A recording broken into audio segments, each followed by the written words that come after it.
دعا مانگنا رب کو کتنا محبوب ہے اور دعا کے آداب کون سے ہیں، کس طریقے سے دعا کی جائے اللہ قبول کرتا ہے، کون سا طریقہ ہے جو اللہ کو ناپسند ہے دعا کے حوالے سے، کون سی ایسی غفلت ہوتی ہے جس کی وجہ سے ہماری دعا قبول نہیں ہوتی۔ اللہ رب العزت نے قرآن کریم کے اندر ارشاد فرمایا ادعونی استجب لکم، مجھ سے دعا مانگو میں تمہاری دعاؤں کو قبول کروں۔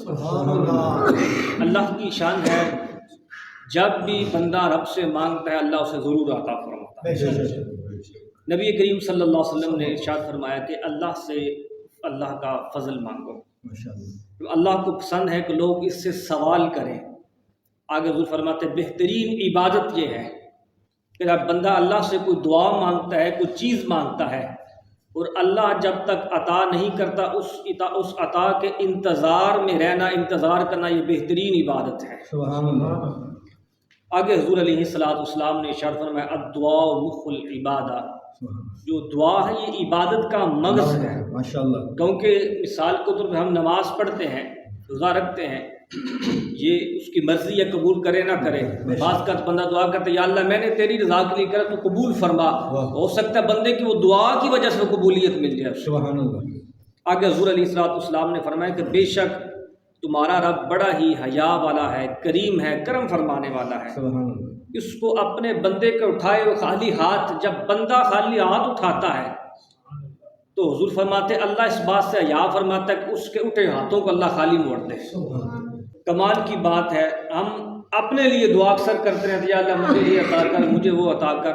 حضور فرماتے ہیں جو کسی کے لیے دعا کرتا ہے جو موجود نہیں ہے، دوست ہے، احباب ہے، رشتہ دار ہیں، جو غیب ہے، پاس موجود نہیں ہے، جو اس کے لیے دعا کرتا ہے اس کے حق میں بھی زیادہ قبول ہوتی ہے، اور جو اس کے لیے کرے گا اللہ پہلے اسے بھی عطا کرے گا پھر اسے عطا کرے گا۔ سبحان اللہ۔ اس لیے دعا میں کنجوسی بالکل نہیں کرنی چاہیے، کیونکہ یہ تو مانگنے والی چیز ہے، اس میں کون سامنے کسی کو جیب سے خرچ دینا ہے، دعا ہی دینی ہے نا، دو الفاظ نکالنے رب کی بارگاہ میں، اس کے بدلے اللہ تعالیٰ ہماری دعا بھی، ہماری مشکلات بھی دور کر دیتا ہے۔ اور آگے حضور علیہ السلام نے ارشاد فرمایا دعا کے حوالے سے، اب دعا کی قبولیت کا جو مسئلہ ہے، اکثر ہم کہتے ہیں دعا کی ہے قبول نہیں ہوئی، اس میں چند باتیں ہیں جو قرآن و حدیث کی روشنی میں۔ ایک، حرام کھانے والے کی دعا اللہ قبول نہیں فرماتا۔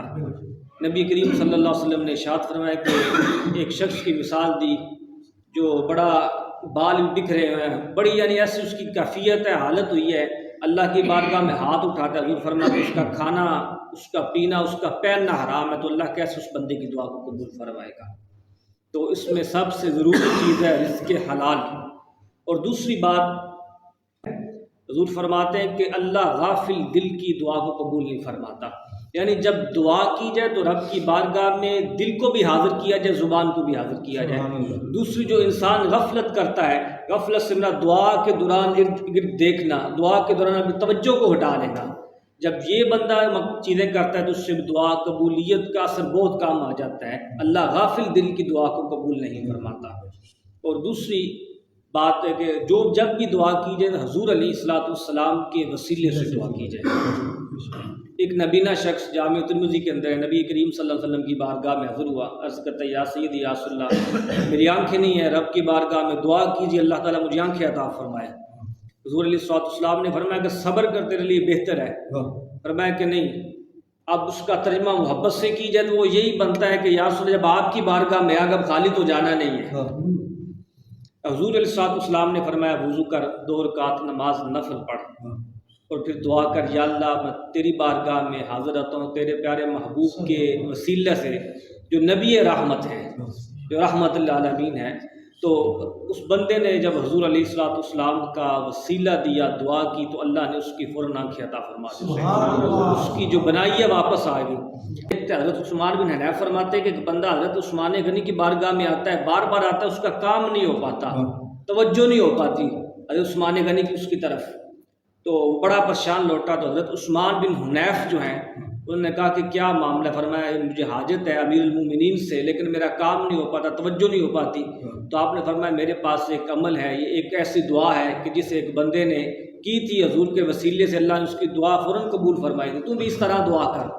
جب اس چند بندے نے حضور کا وسیلہ دے کے دعا کی تو اللہ رب العزت نے اس کی دعا کو قبول فرمایا، اور جب اگلی بار حضرت عثمان کی بارگاہ میں حاضر ہوا تو اس کا کام بھی ہوگا، اس کی توجہ بھی ہو گئی۔ سبحان اللہ، اس لیے جب بھی کوئی دعا مانگتا ہے حضور کے وسیلے سے اللہ اس دعا کو قبول کرتا ہے، اس کو خالی نہیں موڑتا۔